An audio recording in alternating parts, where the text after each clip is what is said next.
베드로가 사람들에게 자신의 이 상황들을 설명하는 것으로 시작합니다. 많은 사람들은 기적의 이유와 기적의 이 모든 사건들에 대해서 베드로와 요한에게 듣고 싶어 했습니다.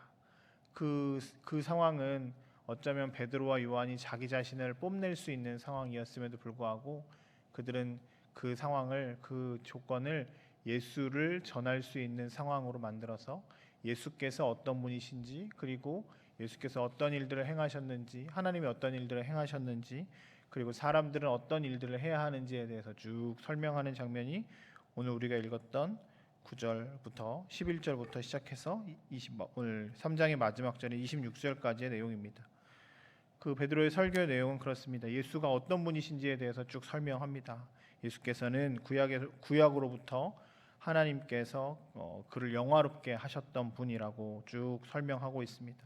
14절에 보면 그는 거룩하고 의로운 이여서 사람과 하나님 앞에서 아무런 흠이 없는 분이었고, 15절에 보면 생명의 주라는 표현을 쓰면서 예수께서 우리를 위해서 생명으로 오셨고 죽으셨지만 다시 부활하신 생명의 주라고 고백하고 있습니다. 이 예수께서 우리가 했던 이 기적적인 일들, 장애인이 일어나는 놀라운 일들을 행하신 분이라고 고백하고 있습니다. 그럼에도 불구하고 여러분들은 그를 넘겨주고 빌라도가 놓아주기를 거부하지 않았고 거룩하고 의로운 이를 여러분들이 죽였다. 살인한 자를 놓아주고 예수를 죽이는 일에 그냥 동참해버렸다 라고 이야기하면서 지난번 설교했던 것과 마찬가지로 그들의 죄를 탁 꼬집습니다. 그러나 조금 부드럽게 17절에 보면 형제들아 너희가 알지 못하여서 그랬고 관리들도 그러야 했다라고 하면서 다시 한번 이 모든 일들이 하나님의 예언과 성취 안에 있음을 말로 하나님의 말씀으로 나누면서 19절의 핵심적인 내용을 이야기합니다. 그러므로 너희가 회개하고 돌이켜 너희 죄 없이 함을 받으라. 이같이 하면 새롭게 되는 날이 주 앞에 이를 것이다 라고 선포하고 있습니다. 오늘 말씀을 통해서 저는 두 가지 정도로 함께 은혜를 나누려고 합니다. 첫 번째, 우리의 삶에서 우리가 영광을 받아야 할 것이 아니라 하나님께서 영광 받으셔야 함을 우리는 말씀을 통해서 깨닫습니다. 기적을 베풀었고 그 기적을 통해서 많은 사람들이 베드로와 요한을 주목했습니다. 어쩌면 당연한 일입니다. 기적 같은 일이 일어났기 때문입니다. 그런데 베드로는 이 기적의 사건이 자기 때문이 아니라 예수님 때문에 일어났음을 분명히 합니다. 사람이 낳은 것은 예수의 이름 때문에 낳은 것이고 예수님을 믿은 결과라고 이야기하며 자기들은 이 모든 일의 증인일 뿐이다라고 말합니다. 우리는 주님의 통로고 하나님의 영광이 나를 통해 나타났을 뿐 내가 한 것이 아니라고 말합니다. 사탄이 우리를 계속 교회 일을 하면서 교회에서 함께 생활하면서 우리에게 주는 유혹 가운데 하나가 하나님의 영광을 가로채서 내가 높아지고 싶은 마음들입니다. 특별히 목사들이 이런 일들을 잘합니다. 내가 한 것이 아니라 성도님들이 하셨고 내가 한 것이 아니라 하나님이 했는데 시간이 지나면 그거 내가 했어, 그 시절에 내가 했어 라고 하는 이야기들이 참 많이 합니다.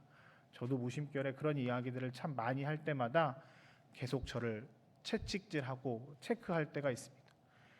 제가 한 것이 아니라 저를 통해 하나님이 하셨는데 하나님이 모든 것을 하셨고 그 상황 가운데 제가 있었고 하나님이 저를 도구로 쓰셨고 우리를 도구로 쓰셨는데 우리는 가끔 말부터 시작해서 마음까지 내가 한 것이라고 말하고 있습니다. 우리가 참 좋아하는 찬송 323장 부름받아 나선 이 몸, 우리 늘 고백하는 찬송 아닙니까? 3절에 이렇게 고백하지요. 존귀 영광 모든 권세 주님 홀로 받으소서. 멸시천대 십자가는 내가 지고 가겠습니다. 존귀 영광 모든 권세는 내가 받고 주님만 십자가 지시면 참 좋겠습니다 하는 것이 우리의 삶이 아니라 오늘 찬양 가사처럼 이름도 없이 빛도 없이 감사하며 살겠습니다. 하나님만 섬기다가 하나님만 영광 받아 주십시오. 이것이 오늘 베드로의 고백이자 우리의 고백이 되어야 합니다. 제가 군종 목사로 16년 정도 하면서 남들이 하지 않았던, 경험하지 못했던 일들을 몇 가지 했는데 그 중에 하나가 부목사 일들을 했던 것이었습니다. 언젠가 부목사 이렇게 하면서 담임 목사님 이렇게 설교하시는데 그 대표기도 하시는 분들이 이렇게 기도하시잖아요. 근데 가만히 보니까 대표기도 하실 때 목사님들을 위해서 이렇게 기도하실 때 제 이름이 빠져 있는 경우가 늘 있더라고요. 근데 저는 그게 서운한 게 아니라 도리어 다른 생각이 들었습니다. 아, 내가 잘해서 사람들하고 목회를 잘하고 뭘 한 게 아니라 저 기도 때문에 내가 살았구나라는 생각들을 하게 되었습니다. 아, 그렇죠. 사람들이, 성도님들이 저를 위해서 기도해 주셨구나라고 하는 감사한 마음이 들어서 진짜 참 감사했던 기억들이 납니다. 우리는 아무것도 아닌 존재입니다. 그저 하나님의 도구이지요. 주님 영광 받으셔야 되는데 자꾸 사탄은 우리를 그것들을 가로채라고 유혹합니다. 특별히 우리 함께 나오신 여러분들, 그리고 저를 포함해서 교회 일을 감당한다고 하시는 분들이 늘 생각해야 하는 것은 오늘 베드로가 고백했던 왜 우리를 주목하느냐라고 하는 말입니다. 우리가 아니라 주께서 하셨습니다. 우리는 그저 도구일 뿐입니다. 잘 사용하시다가 이것들이 고장나면 하나님 나라에 가서 다시 고침받아 쓰이는 것이 우리들의 몫임을 늘 기억하고 감사하며 하나님의 도구로 사용되어짐에 감사하며 기쁨으로 이 일들을 동참하시는 저와 여러분들의 삶이 되시길 주의 이름으로 축복합니다. 두 번째, 우리가 이 말씀을 통해서 깨달을 것은 19절 말씀처럼 주께서 우리에게 원하시는 것은 우리의 삶을 계속 돌이키는 것임을 말씀하십니다. 우리의 삶에서 우리가 늘 해야 하는 것은 기준을 명확하게 하고 그 기준에 우리를 삶을 계속 맞추는 것입니다. 제가 오늘 여기 아파트 이사 와서 햇빛이 너무 잘 들어서 나침판을 핸드폰 어플로 켜서 남쪽이 어딘가를 봤더니 정남쪽이더라고요. 아파트 너무 좋은 것 같습니다. 햇빛도 너무 잘 들고요. 나침판 바늘이 계속 흔들면서 어디를 초점을 맞추냐면 남쪽을 초점을 계속 맞추죠. 그래서 자기의 삶을, 방향을, 침을 계속 흔들어서 딱 그 목표 지점을 향해서 자신의 삶을 변화시킵니다. 나침판을 보면서 저는 우리의 삶이 이래야 된다라고 생각했습니다. 어디로 행하고 있는가?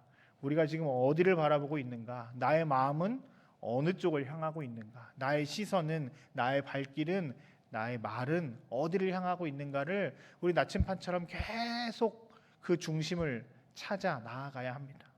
오늘 주님께서는 구약 성경부터 예수님으로 그리고 지금 교회의 시대, 성령의 시대에 있는 우리에게도 계속적으로 말씀하시는 것이 하나입니다.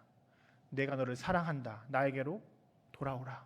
나에게로 초점을 맞춰라. 나에게로 향해라 라고 하시는 말씀을 구약의 예언자에서부터 예수님을 통해서 초대교회 성도들을 통해서 그리고 지금 성령의 시대에 우리에게 주님 계속 말씀하고 계십니다. 돌이키라. 돌이키라. 하나님께로 향하라. 사회가 악하고 상황이 어렵고 점점 타락해가는 이 세상 가운데 그리스도인들이 살아남을 길은 스스로 무언가를 하는 것이 아니라 우리의 삶을 하나님께로 맞추고 회개하는 것입니다. 돌이키는 것입니다. 계속 우리의 삶을, 우리의 목표가 어디인지, 우리의 삶의 초점이 어디인지를 맞추고 나아가야 하는 것입니다. 오늘 우리가 이 아침에 여기 온 이유가, 기도하러 온 이유가 그거 아닙니까? 하나님이 원하시는 것이 무엇일까? 하나님이 어디 계실까? 하나님의 마음이 어디 계실까? 하나님의 뜻이 어디 있을까를 우리가 살피면서 그것을 맞추기 위해서 우리가 기도하러 나온 것 아닙니까?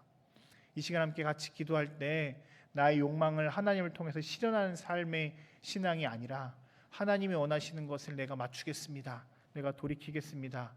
모든 영광 하나님께서 받으시고 주님 오늘 하루도 주의 도구로 사용하여 주십시오라고 고백하며 이 아침에 하나님의 놀라운 뜻과 계획들을 경험하시는 저와 여러분들의 삶이 되시길 주의 이름으로 축복합니다.